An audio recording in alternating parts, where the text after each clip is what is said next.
기도하옵나이다. 예수 그리스도의 이름으로 감사하며 기도하옵나이다. 아멘. 할렐루야. 사순절 네 번째 주일 예배 자리에 나오신 우리 모든 성도님들을 환영합니다.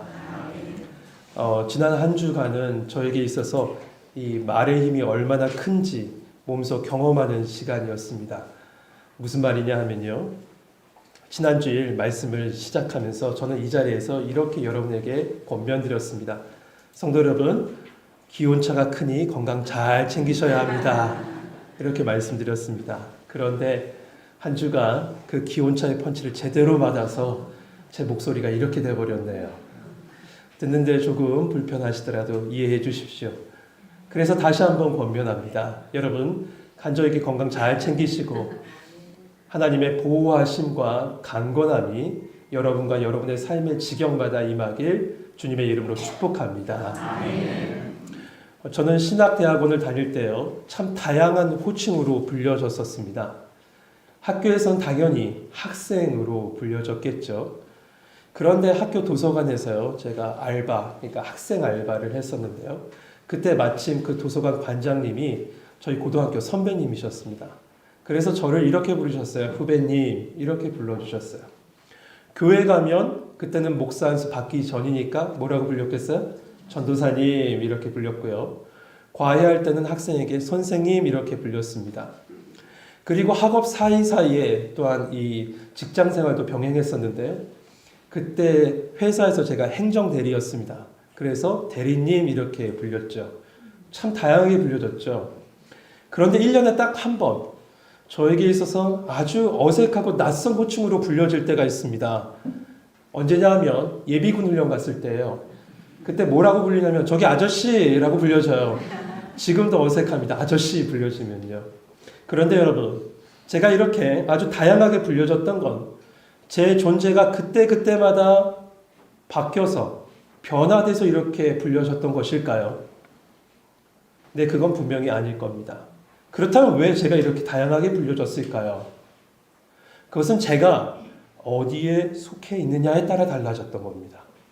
교회에 속해 있을 때는 전도사로, 학교에 속해 있을 때는 학생으로, 회사에 있을 때는 대리로 그렇게 다르게 불려졌던 것이죠. 요한일서는요, 우리의 소속을 분명히 말합니다.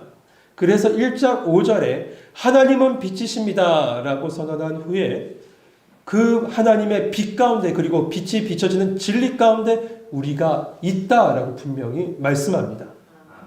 그래서 오늘 본문 바로 앞에 본문인 4장 1절에서부터 6절까지만 봐도 그렇게 우리가 어디에 속해 있고 어디에 속해 있지 않다는 것을 계속 말씀해요. 우리 잠깐 한번 보시겠습니까? 4장 1절부터 좀 보시죠.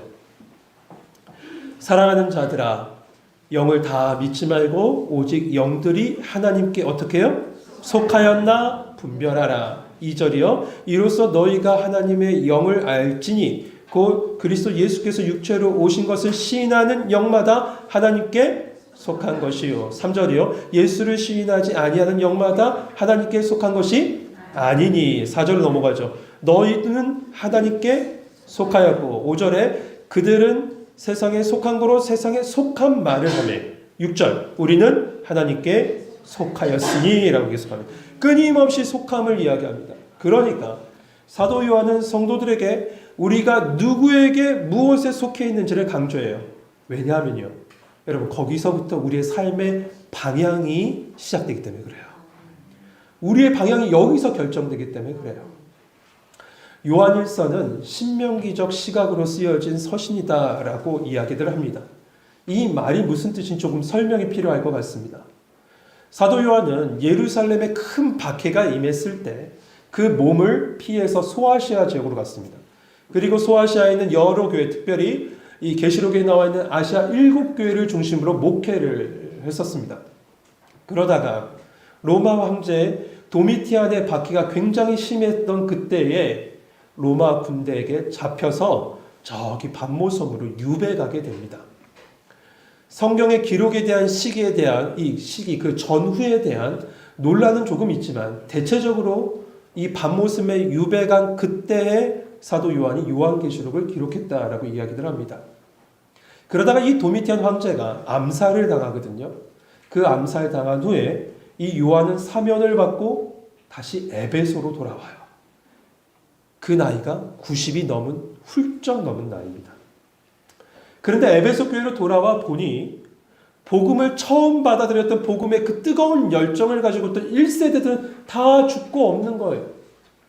그리고 남아있는 사람은 그 다음 세대들인데 그 다음 세대들의 신앙생활을 보면 말씀을 읽고 예배는 드리고 있으나 요한계시록 2장에 있는 말씀처럼 첫사랑을 잃어버린 채 그냥 그렇게 살아가는 그 성도들을 보고 선포된 말씀이 요한일서입니다. 그래서 이 말씀이 이 출애굽 1세대들이 출애굽한 후에 광야에서 살다 죽고 그 다음 세대들이 하나님의 약속의 땅에 들어가잖아요. 그 들어가기 앞서 그들에게 주신 말씀이 뭡니까? 신명기. 그래서 이 신명기의 말씀과 요한일서의 말씀 시각이 같다라고 해서 이 요한일서를 신명기적 관점에서 쓰였다라고 이렇게 얘기하는 겁니다. 그러니까 결국 사도 요한이 말하는 바는 이겁니다. 너희가 어디에 속해 있는지 너의 정체성을 분명히 알아야 된다는 거예요. 우리의 정체성, 성도들의 그 에베소 교회 성도들의 정체성을 알아야 된다는 거죠. 이러한 이유로 오늘 본문을 보면요. 당시 성도들과 그리고 이 말씀을 읽고 있는 우리를 향해서 이렇게 부르고 있는 모습을 보게 돼요. 그 첫 번째 부름이 뭐였냐? 사랑하는 자들아. 사랑하는 자들아. 우리 7절 말씀 같이 한번 읽어봅시다. 7절 같이 읽겠습니다. 시작. 사랑하는 자들아, 우리가 서로 사랑하자. 사랑은 하나님께 속한 것이니 사랑하는 자마다 하나님으로부터 나서 하나님을 알고. 아멘. 방금 읽은 사랑하는 자들아는 헬라어로 아가페토이라는 말입니다. 그런데 신약시대 때 사도들이 통상적으로 우리 성도님들을 향해 부르는 호칭이 많이 표현하는 호칭이 아가페토이, 사랑하는 자들아였다라는 것이죠. 그러나 상대방을 향한 우리 성도님들을 향한 단순한 호칭이라기보다 그 안에 분명한 의미가 있다라고 봅니다. 사도 요한은 노년에 유배 생활을 마치고 돌아왔습니다. 그 유배 생활로 말미암아 몸이 쇠할 대로 쇠해져 있는 상태예요. 그러한 상황 속에서 옆에 있는 성도들의 부축을 받고 강단에 설 때마다 그가 강조했던 메시지는 하나님은 사랑이시다. 서로 사랑하라, 이 사랑의 메시지였다는 거예요. 저는 이 말씀을 접할 때마다 미국에서 일어난 그 9.11 테러 사건 때가 기억이 납니다. 그 9.11 테러로부터 약 3일 후에 제가 집에서 영어 공부하겠다는 신념에 항상 AFKN을 틀어놨습니다. AFKN 뭔지 아시죠? 우리 젊은이들 모를 거예요. 영어 방송이잖아요. 그냥 틀어놨어요. 그런데 우연히 틀어놨던 그 방송에 뭐가 나왔냐면 예배 드리는 장면이 나온 거예요. 근데 그 예배는 어떤 예배였냐면 미국 지도자들이 9.11을 추모해서 모여서 예배드린 예배였습니다. 생방송으로 중계하고 있었어요. 당시 부시 대통령을 비롯해서 여야의 각 이 지도자들이 모여서 예배를 드립니다. 그때 각 교회 교파 담당하는 가장 권위 있는 목사님들이 나오셔서 기도도 하고 권면도 하고 순서를 맡고 사회도 맡았습니다. 그리고 마지막 한 노인이 부축을 받고 강단에 서는 겁니다. 그가 바로 누구냐면 빌리 그리함 목사님이었습니다. 근데 그곳에서 어렵게 꺼낸 말이 이 말이었어요. 여러분, 이 자리에 우리가 모인 것은 우리에게 하나님이 필요함을 고백하기 위함입니다. 이렇게 말씀을 선포하세요. 그때 제가 그걸 알아들인 건 아니고요. 나중에 찾아봤어요. 그렇게 감명 깊은 말씀을 전했어요. 지금 말이에요. 오늘 본문의 배경이 되는 이 노사도인 요한도 쇠약한 몸을 부축받고 강단에 서서 말씀을 선포하고 그렇고 어렵게 잡은 펜으로 한자 한자 써내려간 말씀이 그 신앙의 모든 것을 담고 있다고 해도 과언이 아닐 그 말씀을 선포하는데 그 말씀이 뭐냐? 하나님은 사랑이시다라는 말씀이에요. 그러기에 오늘 사랑하는 자여 라는 이 말은 단순하게 성도를 호칭하는 그냥 일반적이고 통상적인 호칭이 아니라 너 사랑받는 존재야. 너는 사랑 안에 존재하는 존재야. 넌 사랑 안에 있는 존재다 라는 것이죠. 그러면서 이어서 이 사도 요한은 결론부터 이야기합니다. 그 뭐냐면 너는 그런 존재이니 너도 사랑해라. 너희도 서로 사랑하라 하는 겁니다. 이렇게 사도 요한이 먼저 결론을 탁 던져놓는 건 한번 생각해 봤습니다. 왜 이렇게 결론부터 먼저 던져놨을까? 이 사도 요한의 원래 별명이 우레의 아들 아니에요. 성격이 급해서일까? 라고 생각해 봤는데 그건 아닌 것 같고요. 이렇게 결론부터 말하고 있는 것은 결론을 말해놓고 더 깊고 구체적으로 그 사랑의 근거와 기원이 무엇인지 설명한 후에 어떻게 사랑해야 되는지 그 실천으로 이 사람들을, 성도들을 이끌어가고자 이렇게 먼저 결론부터 선포한 것입니다. 그렇다면 우리 또한 이 사랑의 근거와 기원과 출처부터 살펴봐야 하겠죠. 그건 뭘까요? 앞서 말씀드린 대로 이겁니다.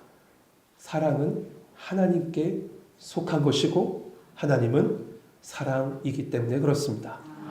우리 7절 8절 다시 한번 보시죠. 사랑하는 자들아 우리가 서로 사랑하자. 사랑은 하나님께 속한 것이니 사랑하는 자마다 하나님께로부터 나서 하나님을 알고 사랑하지 아니하는 자는 하나님을 알지 못하나니 이는 하나님은 사랑이심이라. 사도 요한이 말하는 사랑은 세상이 정의하는 사랑과 같지 않습니다. 사도 요한이 말하는 사랑은 하나님께 속한 사랑이라는 것이죠. 물론 모든 종류의 선하고 아름다운 것은 다 사람의 모습 속에서는 그런 아름다움은 다 하나님으로부터 흘러나오는 것이 맞습니다. 하지만 지금 요한이 얘기하는 바는 하나님과의 관계 속에서 흘러나는 참된 사랑이 무엇인지 그것을 주목하고 그것을 이야기하고자 함이에요. 그래서 말하기를 이렇게 얘기합니다. 사랑하는 자마다 하나님으로부터 나서 하나님을 알고 라고 선언하고 있는 거예요. 이 말은 뭡니까? 하나님께 낫다는 것은 무엇이죠? 하나님으로부터 모든 사랑이 기원됐다는 겁니다. 또한 하나님을 알았다는 건 뭘까요? 알다는 관계를 통해서 이야기되는 건데 관계를 통해서 하나님의 친밀한 사귐을 통해서 그 모든 것이 발현된다는 거예요. 그러므로 하나님을 알지 못하는 사람은 당연히 하나님의 사랑을 그 인생 속에서 발견할 수 없게 된다는 것이죠. 여러분 이처럼 우리가 하나님께 속했다면 하나님의 사랑이 우리 삶에서 드러나는 것은 당연한 일이어야 된다는 겁니다. 이게 바로 우리가 하나님께 속한 자의 모습이라고 이야기하고 있는 겁니다. 그런데 사도 요한은 이 속함이라는 것보다 더 중요한 개념을 이야기합니다. 사도 요한 여러분 요한일서 쭉 읽어보십시오. 처음부터 끝까지 속함, 속했다 계속 반복하는데 이 속함보다 훨씬 더 중요한 개념을 이야기하는데 그것이 뭐냐면 하나님은 사랑이시다라는 거예요. 여러분 그런데 이 말은 사랑이 풍성하신 하나님이십니다 라고 이야기한 게 아닙니다. 하나님이 우리를 사랑하십니다 라고 이야기한 것도 아닙니다. 어떠한 형용사도 배제하고 어떤 미사여구도 다 배제한 채 사도 요한이 선포하는 것은 이거예요. 하나님은 사랑이시다. 하나님의 정체성이 사랑이다라는 거예요. 이렇게 하나님의 정체성이 사랑이다라는 것을 통해서 우리가 깨닫는 바가 있습니다. 두 가지예요.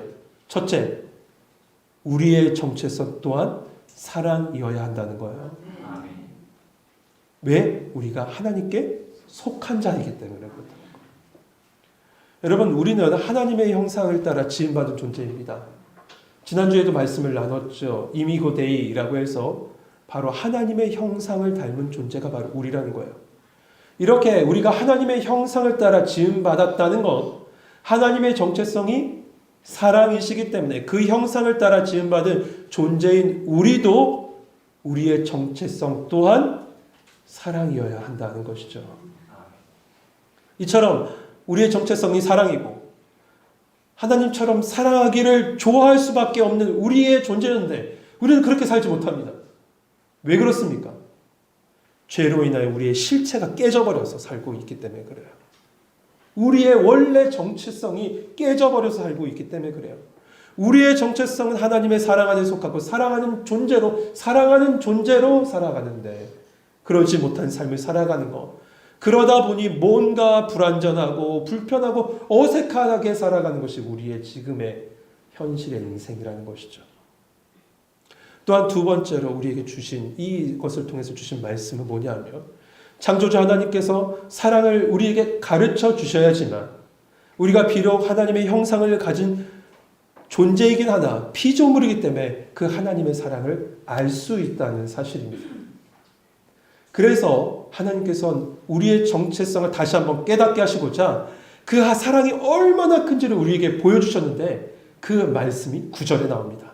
9절 같이 한번 읽어봅시다. 같이 읽겠습니다. 시작. 하나님의 사랑이 우리에게 다가왔으니 하나님이 자기의 독생자를 세상에 보내심은 그로 말미암아 우리를 살리려 하심이라. 아멘. 여기서 나타난 바라는 말은 예수님께서 이 땅에 오신 그 성육신 사건, 인카네이션, 그 성육신 사건을 묘사하는 말입니다. 그런데 여러분, 그 성육신이 어디에서 성육신이 임했다라고 성경은 말씀합니까? 우리에게라고 되어 있습니다. 정확한 헬러 단어의 표현을 빌리면 우리 안에입니다. 그러니까 하나님의 사랑이 우리 안에 오신 예수 그리스도를 통해서 우리에게 드러났다라는 것이죠. 그런데 어떻게 그 사랑이 드러나는지 좀 더 구체적으로 그 다음 절에 이야기합니다. 하나님이 자기 독생자를 세상에 보내심은 그로 말미암아 우리를 어떻게 해요? 살리려 하십니다. 할렐루야. 하나님은 단 하나뿐인 아들을 우리 가운데 보내셨습니다. 그 보내신 것은 십자가를 통해서 우리를 살리시기 위함이라는 거예요. 여러분, 누군가 살리기 위해서 하나뿐인 자녀를 희생할 부모가 어디 있습니까? 그런데 우리의 생각으로 도저히 이해가 되지 않는 이 비현실적인 사랑으로 저나 여러분이 구원받은 거예요. 저와 여러분이 살아난 거예요. 저와 여러분 가운데 생명이 주어진 것입니다. 창세기 22장에 보면 하나님께서 아브라함에게 너 독자 이삭을 바쳐라 라고 하십니다. 그러자 이 아브라함은 주저하지 않고 바로 이삭을 데리고 모리아산으로 갑니다. 그리고 단 위에 이삭을 세워놓고 칼로 내리치려고 합니다. 그 순간은 하늘에서 하나님의 급한 음성이 들리는데 이렇게 말씀하시죠. 아브라함아, 아브라함아. 이렇게 속삭이셨을까요? 제가 목이 아파서 이렇게 얘기하는 거예요. 제가 생각한 거 아주 급하게 얘기하셨을 것 같아요. 아브라함아, 아브라함아. 천둥치듯이 얘기하셨겠죠. 그러면 말씀하세요. 그 아이에게 손을 대지 마라. 그 아이에게 아무 일도 하지 마라. 얼마나 급하셨으면 아브라함의 이름을 2번이나 연속으로 막 부르셨을까요? 그러면서 말씀하십니다. 내가 내 아들 내 독자까지도 내게 아끼지 아니하였으니 내가 이제야 너가 정말로 하나님을 경외하는 줄을 아노라. 할렐루야. 그런데 말이죠. 이삭이 나무 번제단 위에 올라갔을 때 급히 아브라함을 불러서 이삭을 구하셨던 그 하나님이 예수님께서 나무 십자가에 달려 계실 때 엘리 엘리 라마 사박다니 나의 하나님 어찌하여 나를 버리셨나이까 예수님께서 그렇게 간절히 부르셨을 때 하나님은 서둘러 막으셨습니까? 아닙니다. 아무런 대답도 하지 않으셨습니다. 예수께서 십자가에 운명하실 당시 성경은 이렇게 기록합니다. 어둠이 내렸다라고 표현해요. 이 표현은 무엇을 얘기하냐면 하나님께서 그의 눈을 감아서 아들이 죽는 것을 참아 보지 못한 모습을 형상화하는 것이다라고 성경 주석가들은 이야기합니다. 여러분, 이삭을 바쳤던 아브라함에게 이렇게 말씀하시죠. 이제야 내가 하나님을 경외한 줄을 아노라 하셨던 그 하나님이요, 이 예수님의 십자가 사건을 통해서 우리에게 이렇게 말씀하시는 거예요. 이제야 하나님인 내가 너를 사랑하는 줄을 알겠니? 이제야 하나님인 내가 너를 사랑하는 줄을 알겠니? 이렇게 말씀하시는 거예요. 그렇습니다. 하나님은 독생자 예수 그리스도를 내어주시기까지 우리를 사랑하셨습니다. 그래서 오늘 말씀 9절 본문을 보면 우리가 잘 아는 요한복음 3장 16절의 말씀이 떠오릅니다. 그 말씀이 뭐죠? 하나님이 세상을 이처럼 사랑하사 독생자를 주셨으니 이는 그를 믿는 자마다 멸망치 않고 영생을 얻게 하려 하심이라. 헬라어 어수는요 분명히 규칙이 있습니다. 그럼에도 불구하고 이 어순의 플렉스이 굉장히 유연한 부분이 있다라고 합니다. 그러나 그럼에도 불구하고 강조하고 싶은 메시지가 있으면 그 단어를 맨 앞으로 끌고 온다라고 해요. 그렇다면 이 요한복음 3장 16절에 맨 처음에 나온 단어는 과연 뭘까요? 맨 처음에 나온 단어는 그것은 바로 이처럼이란 단어예요. 이처럼 내가 너를 사랑한다. 이처럼 내 독생자 예수 그리스도를 내어주기까지 내가 너를 사랑한다고 말씀하시는 거예요. 여러분 이것이 하나님의 사랑의 본질인 겁니다. 여러분 우리의 사랑은 매우 조건적입니다. 우리가 사랑하는 사람과 더 깊은 관계로 더 깊은 사랑을 함께하고자 우리는 결혼을 하는데 결혼 후에 곧 우리는 그 사랑이 싫어지는 것이 우리의 모습입니다. 세상에 이야기하는 사랑입니다. 그러니까 우리의 사랑의 출처는 그런 세상의 사랑의 출처가 아니라 하나님의 완전하신 그 사랑 속에 우리 사랑의 출처가 있다라고 말씀하고 계세요. 그것은 이어진 10절에서 더 자세하게 말씀하죠. 10절은 좀 읽어주시겠습니까? 10절 같이 읽겠습니다. 시작. 사랑은 여기 있으니 우리가 하나님을 사랑한 것이 아니요 하나님이 우리를 사랑하사 우리 죄를 속하기 위하여 아무제물로 그 아들을 보내셨습니다. 아멘. 사랑의 시작은 하나님이십니다. 그런데 그 사랑의 시작과 그 사랑의 이유를 우리 안에 혹은 다른 사람 안에 어떤 조건 안에 찾으려고 하니 우리의 사랑이 매번 실패하는 겁니다. 왜냐하면 우리에게는 사랑할 만한 이유를 찾을 수 있는 것이 하나도 없습니다. 뿐만 아니라 우리에게서 나오는 사랑이라는 것이 어떤 사랑입니까? 굉장히 자기중심적인 사랑, 이기적인 사랑이며 어떨 때는 다른 사람을 파괴시키는 사랑일 때도 있습니다. 그러기에 우리 사랑의 출처와 근거는 하나님께서 오늘 본문을 통해서 분명히 가르쳐 주시는 그건 바로 예수 그리스도의 십자가 사랑이라고 얘기하십니다. 로마서 8장 32절에 우리에게 이렇게 말하죠. 자기 아들을 아끼지 아니하시고 모든 사람을 위하여 내어주시니가 어찌 그 아들과 함께 모든 것을 우리에게 주시지 아니하겠느냐.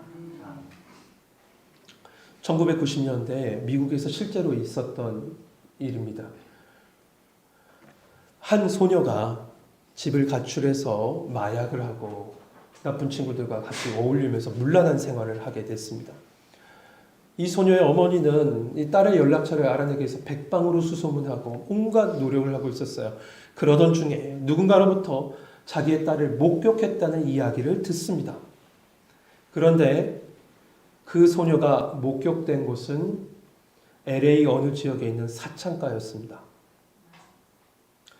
그렇게 된 딸의 처지에 너무 충격을 받은 어머니지만 딸을 찾아야 되겠다는 심정으로 LA를 왔습니다. 그러나 LA라는 게 얼마나 넓습니까? 큰 도시잖아요. 어딘지 어떻게 알아요? 하지만 이 소녀의 어머니는 포기하지 않습니다. 내가 잃어버린 이 딸을 찾고자 하는 마음으로 계속 찾아다닙니다. 그래서 생각합니다. 딸의 사진이 들어간 전단지를 만들어야 되겠다. 그래서 만들기 시작했어요. 그런데 막상 딱 만들고 오니까 마음에 걸리는 거예요. 뭐가 마음에 걸리냐면 여기저기 자기 얼굴이 붙어있는 그 전단지를 보면 이 아이가 얼마나 창피할까. 오히려 숨어버리는 것이 아닐까라는 생각이 들었다는 거예요. 그래서 이 소녀의 어머니가 고심고심한 끝에 그 전단지를 바꿉니다. 이렇게 말해요. 딸의 사진 대신에 자기 사진을 넣고 자기 이름을 넣습니다. 그리고 그 아래 이런 문구를 적어 넣었대요. 이 사진 속 엄마가 잃어버린 딸을 애타게 찾고 있습니다.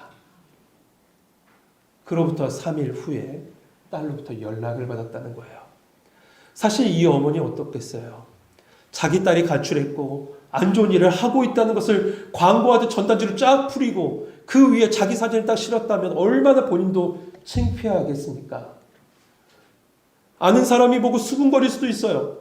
아는 사람 보고 아유 손가락질 할 수 있어요. 교육을 저렇게 못 시켜서 그런다고. 막 수군거리는 그 소리가 들려요. 매우 수치스럽고 두려울지 몰라요. 그럼에도 불구하고 딸이 수치스러울까 봐 딸의 사진 대신에 자기 사진을 넣는 마음이 엄마의 사랑이고 이것이 하나님의 사랑이라는 거예요. 무너져도 내가 무너져. 창피를 당해도 내가 창피를 당해. 해를 당해도 내가 당하는 것이 낫다라고 하는 것이 사랑이에요. 그런데 도리어 나는 자존심을 지킬 테니 너는 창피를 당해라. 이게 무슨 사랑입니까? 그건 사랑이 아니에요. 우리가 누군가를 사랑할 때 사실 아무리 사랑한다고 해도 자기 외아들을 내어줄 수 있는 사람은 없을 겁니다. 근데 그게 대상이 더욱더 나에게 못되게 굴고 내 마음을 불편하게 만드는 사람이면 더 그럴 거예요. 내 사랑을 아끼는 보물을 어떻게 내어줍니까? 마지못해 조금이나마 줄 수 있지만 가장 귀한 것을 누가 줄 수 있겠어요? 그런데 하나님은 그렇게 하셨다니까요.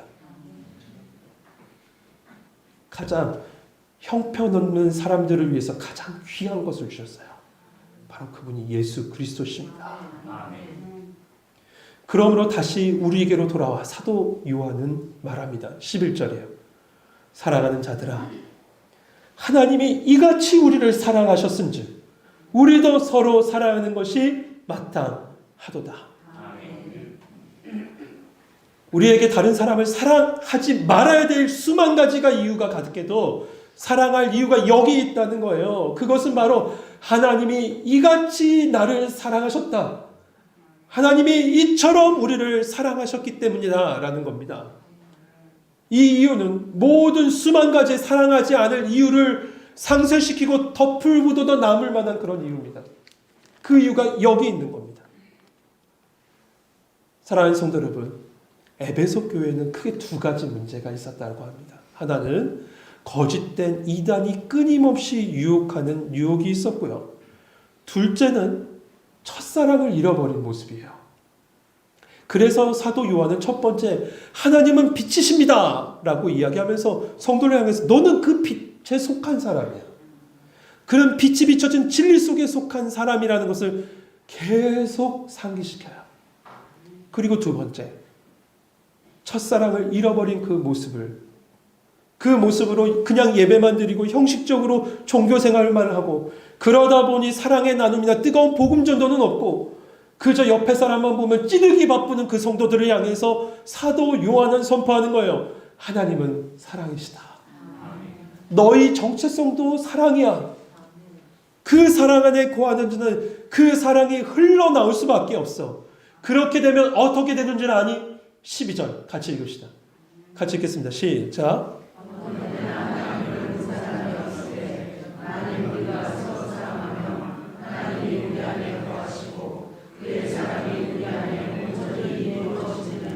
아멘. 하나님의 사랑이 우리의 삶을 통해서 드러난다는 거예요. 저는 기도하는 바가 있어요. 우리 교회가 하나님의 사랑을 지식으로만 아는 것으로 끝나는 것이 아니라 그 사랑을 맛보며 살아갔으면 원합니다. 맛보며 살아가셔야 돼요. 그 사랑 안에 거하고 그 사랑을 맛보아서 그 사랑을 내 삶으로 드러내는 그런 성도님 되시길 소망합니다. 하나님은 사랑이십니다. 우리는 그 사랑 안에 거하는 자입니다. 기도하겠습니다.